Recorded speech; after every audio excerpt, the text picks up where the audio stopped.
This is really impressive filmmaking. And while I don't feel like this movie pushes into like masterful level, it's so close because of all of these elements working really good together. I wasn't certain what to expect from this film, but a lot of people have said that it's one of the best of the last 5 years, and so I gave it a shot, and I was pleasantly surprised. Coming-of-age dramas can be hit or miss, and sometimes they're a little bit over the top about the little elements, right? Because maybe that's a purposeful thing, because everything's more potent when you're young. But to see the coming-of-age of a daughter in direct contrast to the depressive and, depth of despair of her dad is an interesting contrast, and for a slow-paced burn like this actually works. I think that the movie is beautiful. I love that there's a realism to the relationship between the father and daughter, and I think that lack of communication in some aspects, but then the best communication in others. I think him giving her the freedom to like hang out with some older kids and, kind of experience her new life and what that looks like for her going forward,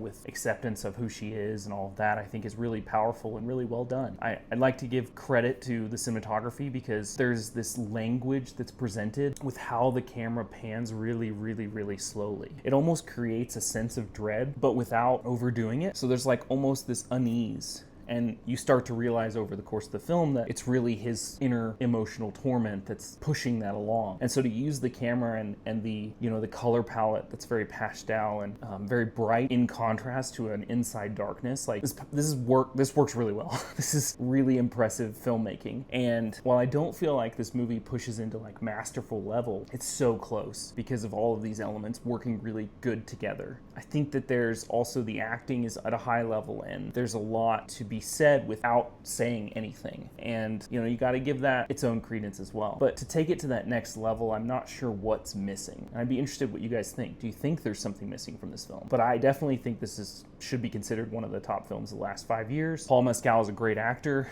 I think the first time I actually caught him was in Gladiator 2, and I was not impressed. But the more I've seen from him, and I'm really excited about Hamnet, but the more I've seen from him, the more I've been impressed. And this movie particularly is like out of this world. Like he's one of our best actors working today because it's just so nuanced and real, raw performance that it makes it worth the runtime just that. So with that said, I'd probably put this at excellent and totally worth every minute. So you'll have to let me know what you guys think down in the comment. Think I'm totally off base here? Don't forget to like and subscribe.